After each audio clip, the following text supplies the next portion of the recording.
आज हमारे पास जो टॉपिक है वो कक्षा 12 का लेसन संख्या 10 हैलोजन यौगिक है। यह परीक्षा में 4 अंक का प्रश्न देता है। इसकी मुख्य परिभाषा हमारे पास ये है कि किसी हाइड्रोकार्बन से एक हाइड्रोजन परमाणु का विस्थापन हैलोजन परमाणु द्वारा करवा दिया जाए तो प्राप्त होने वाला जो यौगिक होता है वो हमारे पास जो हैलोजन व्युत्पन्न कहलाता है। हैलोजन व्युत्पन्न के अंदर समझने से पहले हमें दो चीजें ध्यान रखनी है। हाइड्रोकार्बन के अंदर हम मुख्य तौर से ले सकते हैं, वो हमारे पास जो आएगी वो आ सकती है एल्केन व एल्काइन। ये तो हमारे पास है वो है हाइड्रोकार्बन।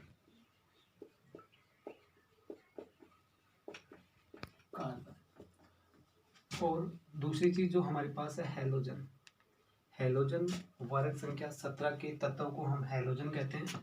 और ये हमारे पास है जो हमारे पास है क्लोरीन, स्टार्ट से लेते हैं तो हमारे पास है फ्लोरीन, क्लोरीन, ब्रोमीन, आयोडीन। इस वर्ग में एक तत्व वो रहता है एटिस्टाइन, जो कि रेडियो एक्टिव तत्व है, इसलिए इसको यहाँ पे हम क्या नहीं करेंगे, प्रेजेंट नहीं करेंगे। तो ये हमारे पास रहेगा हैलोजन। तो जब हम किसी परिभाषा के आधार पर हम देखें तो ये कह सकते हैं कि किसी हाइड्रोकार्बन में जो हाइड्रोजन परमाणु है उसका विस्थापन किसके द्वारा करना है, हैलोजन के। जैसे एग्जांपल के तौर पे हम देखना चाहें तो हम यहाँ पे लेते हैं CH4 जो कि मेथेन है, और ये हमेशा किस फॉर्म में पाई जाती है, गैसीय फॉर्म में। और इसके साथ में हमारे पास है क्लोरीन, ये भी गैसीय फॉर्म में होती है। जब इसकी क्रिया मेथेन की क्रिया हैलोजन गैस से सूर्य के प्रकाश की उपस्थिति में करवाते हैं तो हमारे पास जो ग्रुप प्राप्त होता है वो होता है मेथिल क्लोराइड, और साथ में जो प्रेजेंस होती है वो होती है HCl। जो यहाँ पे प्राप्त होने वाला जो मेथिल क्लोराइड है इसे हम जो कहते हैं वो कहते हैं हैलोजन यौगिक। हैलोजन यौगिक में हम मुख्य तौर पर दो प्रकार के यौगिकों का अध्ययन करते हैं। दो प्रकार के यौगिकों में हमारे पास जो होता है वो हो सकता है, इतना हम रफ कर लेते हैं एक बार।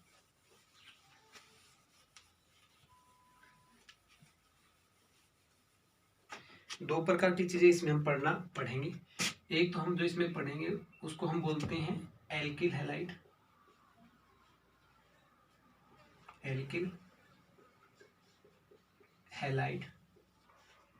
और दूसरा इसमें होता है वो होता है एरिल हैलाइड।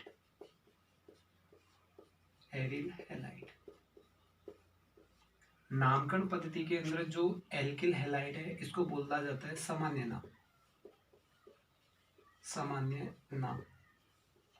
और एल्किल हैलाइड को जो IUPAC पद्धति में बोला जाता है वो बोला जाता है हेलो एल्केन।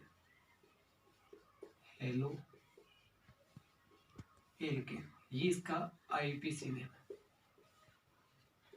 इसी तरीके से हमारे पास एरिल हैलाइड है, इसको भी हम IUPAC पद्धति में पढ़ेंगे। तो सबसे पहले इसमें जो हमारे पास जो पहला टॉपिक है वो है एल्किल हैलाइड। तो हम इसमें एल्किल हैलाइड का अध्ययन करते हैं। तो एल्किल हैलाइड का अध्ययन करते हैं तो उससे पहले हमारे पास एल्किल हैलाइड की डेफिनेशन होना आवश्यक है। तो हम इसके डेफिनेशन लिखना चाहें तो हम ये कह सकते हैं कि संतृप्त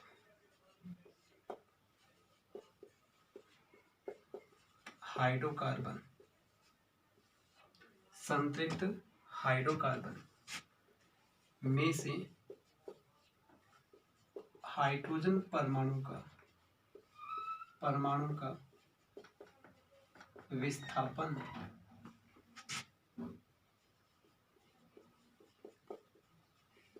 हैलोजन परमाणु द्वारा किया जाए तो प्राप्त यौगिक हैलोजन यौगिक कहलाता है,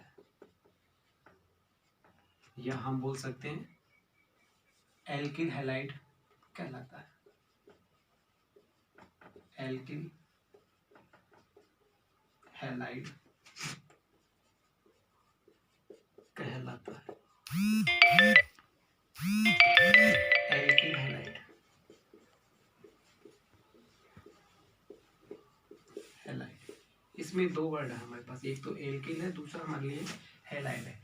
एल्किल को हमेशा हम आर से रिप्रेजेंट करेंगे, प्रदर्शित करेंगे, जबकि हैलाइड है इसे हम एक्स से प्रेजेंट करेंगे। और आर का मतलब एल्किल होता है, एल्किल का मतलब ये होता है कि यदि हम एल्केन स्वरूप में से एक हाइड्रोजन परमाणु पृथक करते हैं तो जो शेष हाइड्रोकार्बन हमारे पास जो बचता है उस हाइड्रोकार्बन को हम कहते हैं एल्किल। जैसे हमारे पास है CH4 है, अगर इसमें से एक हाइड्रोजन कम कर दें तो हमारे पास बचेगा CH3। तो ये जो CH3 है इसको तो हम एल्केन रूप में बोलेंगे, वो बोलेंगे मेथेन, जबकि इसको बोलेंगे मेथिल। तो हम इस रूप में इसको प्रेजेंट करेंगे, जबकि एक्स के रूप में जो रिप्रेजेंट किया जाएगा वो किया जाएगा फेलोरीन, कैलोरीन, ब्रोमीन और आयोडीन। एग्जाम्पल के तौर पे हम काफ़ी सारी और भी चीज़ें डिस्कस कर सकते हैं। एग्जाम्पल के रूप में हमारे पास रह सकता है, वो ये रह सकता है methyl chloride, CH2Cl2, methylene chloride, CHCl3, इसको हम हेलो फॉर्म में ले सकते हैं। और इसके बाद में CCl4 कार्बन टेट्रा क्लोराइड। तो यहाँ पे इन चीज़ों का हम क्या करेंगे, अध्ययन करेंगे। तो हम इस लेसन के अंदर एल्किल हैलाइड के कुछ भाग करेंगे, जिसमें इसमें एक हैलोजन परमाणु है, इसलिए इसको हम बोलेंगे मोनो एल्किल हैलाइड। इसमें हैलोजन परमाणु की संख्या 2 है तो इसे हम बोलेंगे डाई एल्किल हैलाइड, और इसको हम बोलेंगे ट्राई एल्किल हैलाइड, और इसको हम बोलेंगे टेट्रा एल्किल हैलाइड। तो मुख्य तौर से इस लेसन में जो हम हैं वो इस 4 प्रकार के हैलाइडों का हम क्या करेंगे, अध्ययन करेंगे। तो सबसे पहले हम इसके अंदर आगे का जो भाग करते हैं वो एल्किल हैलाइड के विभाजन का करते हैं। तो मुख्य रूप से पहले दोबारा से इसको एक बार देख लेते हैं। परिभाषा हमने लिखी है वो ये दी है कि संतृप्त हाइड्रोकार्बन में से हाइड्रोजन परमाणु का विस्थापन हैलोजन परमाणु से किया जाए तो प्राप्त यौगिक एल्किल हैलाइड कहलाता है। संतृप्त हाइड्रोकार्बन को हम 2 भागों में विभाजित करते हैं। सबसे पहला तो होता है संतृप्त और दूसरा होता है असंतृप्त। तो संतृप्त के अंदर वे हाइड्रोकार्बन आते हैं जिनके मध्य कार्बन के मध्य एकल बंध पाया जाता है, और असंतृप्त में वो हाइड्रोकार्बन आते हैं जिनके अंदर कार्बन के मध्य में द्विबंध आता हो या त्रिबंध आता हो। तो हम यहाँ पे केवल संतृप्त हाइड्रोकार्बन का अध्ययन करेंगे। तो संतृप्त हाइड्रोकार्बन के अंतर्गत हमारे पास जो आएगा वो आएगा एल्किल या एल्केन स्वरूप आएगा।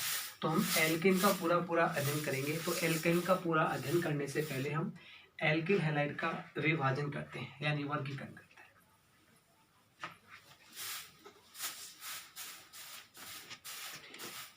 तो हमारे पास जो अगला टॉपिक है वो हमारे पास ये है एल्किल हैलाइड का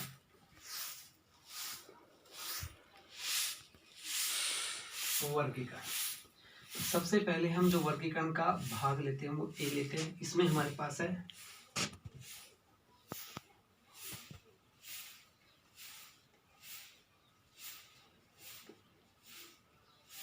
हैलोजन परमाणु की संख्या के आधार पर